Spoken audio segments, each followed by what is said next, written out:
Now, the right to privacy is one of the most basic rights enshrined in the South African Constitution. Government has gone a step further to ensure that the private sector complies with this right in as far as consumers and marketing campaigns are concerned. It has introduced the Protection of Personal Information Act number 4. The Act, to a large degree, pronounces personal information to be a precious commodity. We're very pleased to be joined now from our Durban studios by Mr. Mann, Director of Group Risk at the Unlimited. Wayne, a very good morning to you. You come bearing good news. Thank you so much for joining us.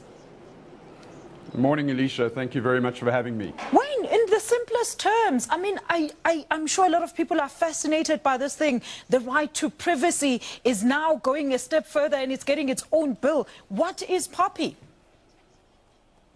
POPI, Alicia, is, as you point out, the Protection of Personal Information Act. It was passed almost 3 years ago by Parliament, but the vast majority of the Act has yet to commence. And we're anticipating that a commencement date will be promulgated early in the new year. In a nutshell, what POPI seeks to do is to align South Africa's regulatory regime with similar legislation in countries in Europe, in Australia, in the US, and basically governs how a person's personal information needs to be processed or stored.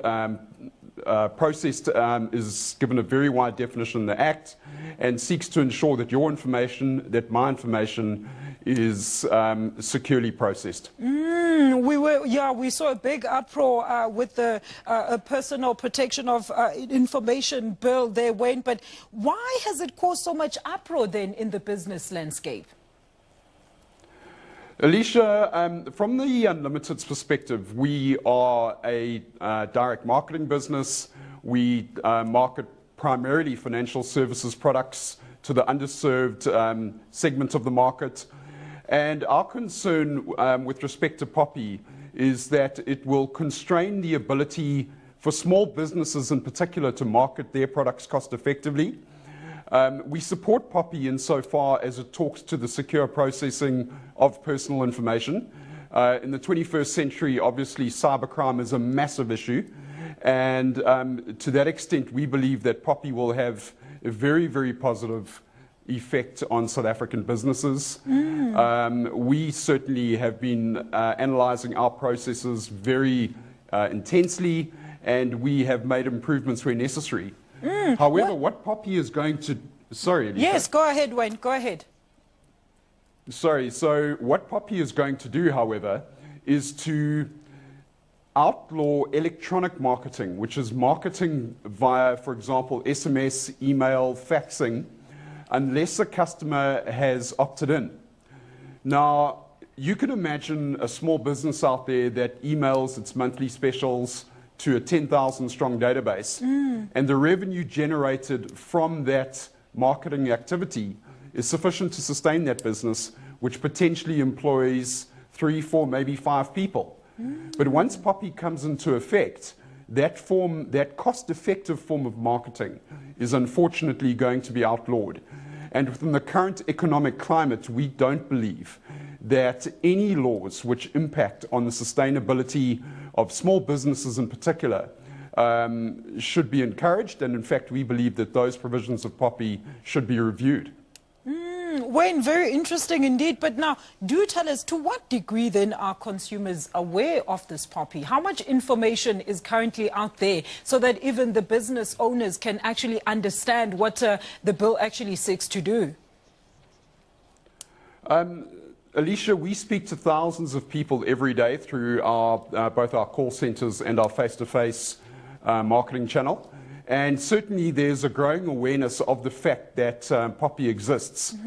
But Alicia, what makes no sense to us is that consumers are already protected in terms of having the right to demand that direct marketing companies stop marketing to them under the ambit of the Consumer Protection Act. And that's been around since, I believe, 2008, if my memory serves me correctly.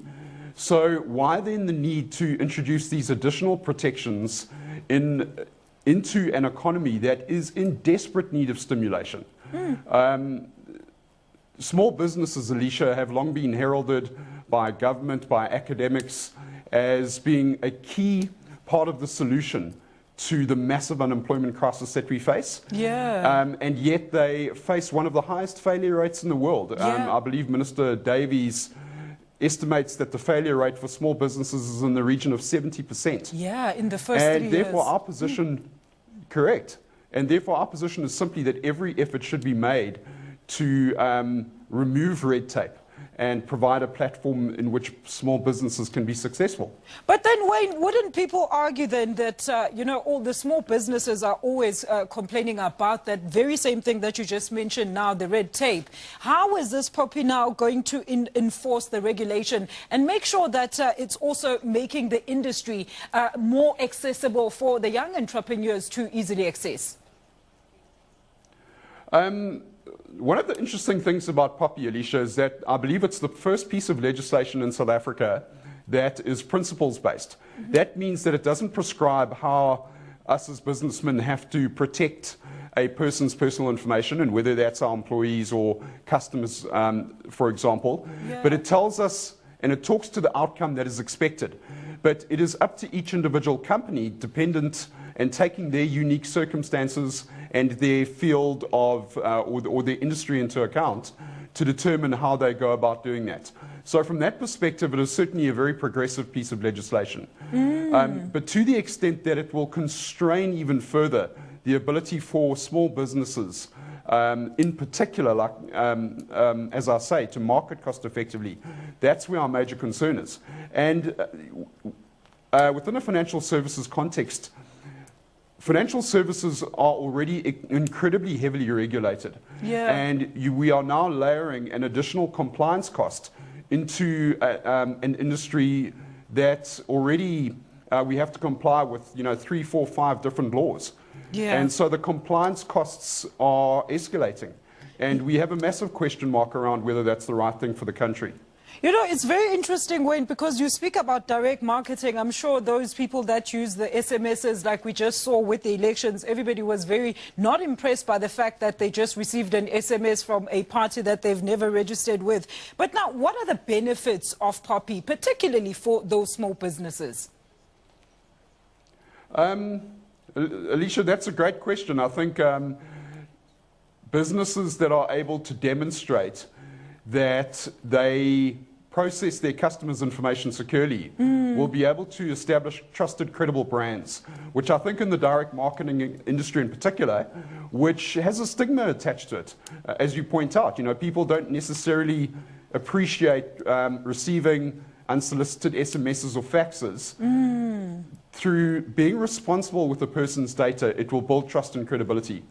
Alicia, I think it's incredibly important to make the point that if you look at the expanded definition of unemployment adopted by Stats SA, we are faced currently with an unemployment rate amongst people between the ages of 15 to 24 exceeding 66%, which is an absolutely frightening stat. Yeah, it's a huge Now, number. direct marketing, and I'm going to use the call center industry as an example. We provide opportunities for kids who come out of school with a matric, with little or no work experience, to come and work in our call centers and have the opportunity through hard work and dedication to eventually own their own businesses. Now, we know that in a sales environments generally are incredibly tough. And a lot of those people choose at some point to leave us.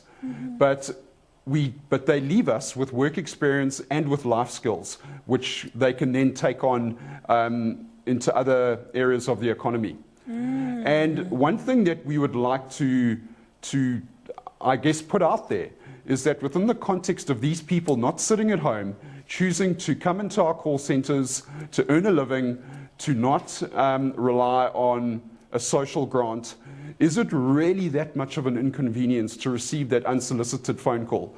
Because I can guarantee you that that person is probably supporting another 2 or 3 people at home.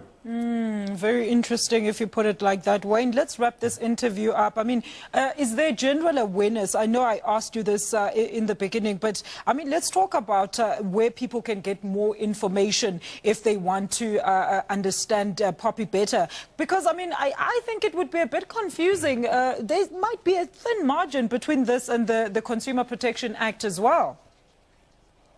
Alicia, you are spot on. Like I said just now, people already have the ability under the CPA to demand that direct marketers stop marketing to them. They can go to the Direct Marketing Association. Many direct marketers are members of that body, and they have a do not contact list which their members have to wash data against. And then the Office of the Information Regulator is in the process of being established. Advocate Pansy Dlakula, who previously headed up the IEC, has been appointed by President Zuma as the information regulator. And so a key function of that body will be consumer awareness and education. Wayne, thank you so much for talking to us this morning and giving us a clarification on that matter. That was Mr. Wayne Mann, the Director of Group Risk at the Unlimited. And we're talking about that personal information becoming exactly that, personal.